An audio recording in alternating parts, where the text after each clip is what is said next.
Hello, and welcome back to my YouTube channel. Yes, I've remembered it still exists. Alright, so, today's video is in War Thunder. I think this is going to be the first War Thunder video on my channel. It's been a while since I've played, and this is one of the first good games I've had in a while. So, Finland has a battle map where it's just capture the enemy base and no secondary objectives. This map becomes a three-way corridor map with people focusing on the central corridor. As you'll see later in the video, I exploit the hell out of this and have a pretty good result at the end.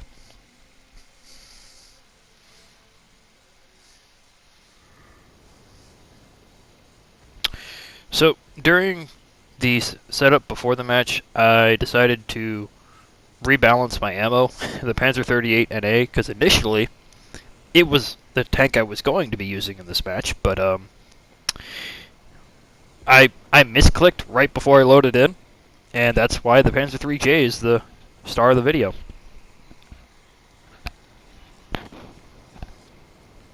It's always important to have a balanced ammo load. And before people tear me apart in the comments, yes, I know it's not optimal to run with full ammo, but you see, I'm an idiot, and I'm about to prove that here in a second, but I'm an idiot who is severely optimistic about my own capabilities, and I would rather have enough ammo that I can die before I run out of it than survive longer than my ammo count. And yes, I just did the detour of shame because my tank could not drive through a tree. So, about to pass through the line of us over here with my allies who got a nice little staggered line of fire going.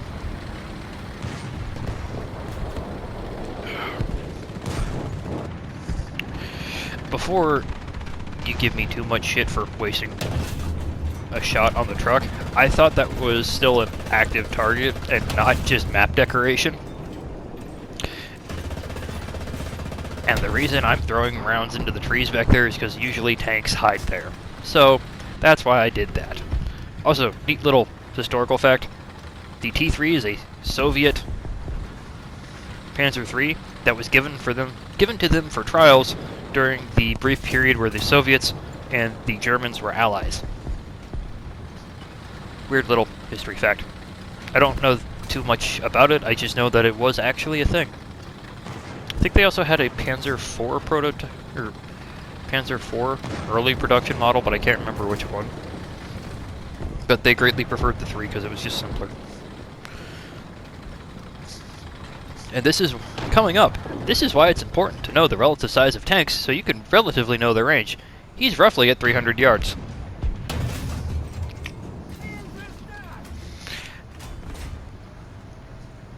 That looked really impressive, but you have to remember, that's an M22 Locust. You shoot it anywhere in the turret, you're probably going to kill all the crew.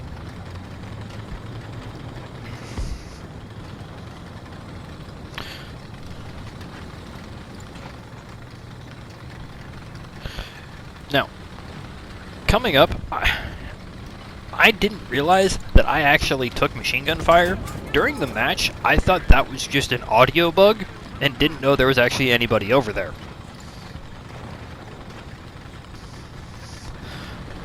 Also, when he fired at me, in the moment, I swore he had the M24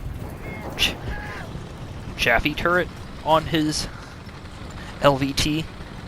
But, yeah, looking back at the kill feed, I see now that that's the reserve vehicle, and, yeah, my panic was slightly unwarranted, but, yeah.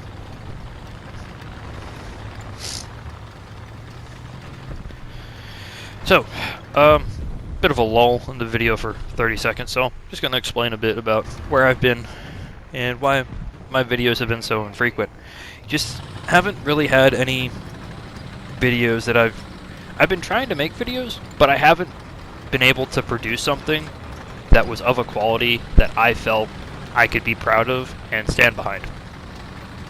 So this is one of the first videos I've made in a while that actually felt good to put my stamp on and say, yes, I want to make this and then show it to people and actually post it. And as I said earlier, pay attention to the minimap. A lot of my allies are in that center column. The 4-5 line, pretty much nobody deviates from that for the entire match.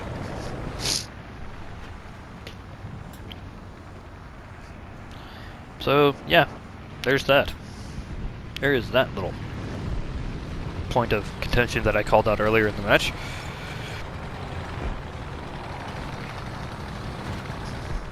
Because normally, on this map, the capture zones are at Delta 2, Delta 4-5, and Delta 7 are where the 3 capture points are at.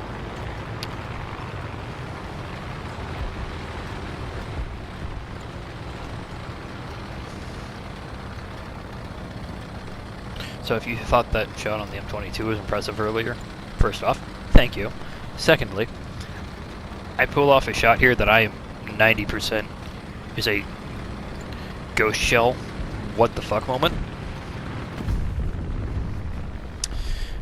But yes.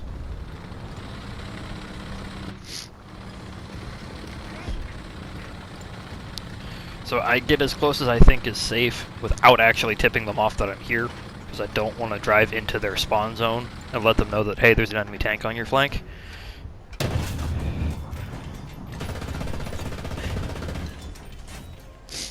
Ranging shot on the first vehicle.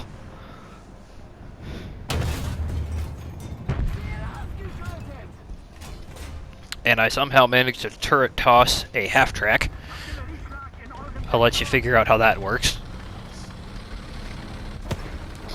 And I show something here that is uncommon to most War Thunder players. I show situational awareness, and when the artillery fire warning pops up, I relocate from the area. I know, it's a bizarre concept having situational awareness and noticing the bright orange smoke shells that land, letting you know artillery is coming. So, I hear kind of a weird sound, and I thought there was a tank behind me, but it was just the way the sound was bouncing off the rocks. Don't worry, my paranoia will come back to be proven right later.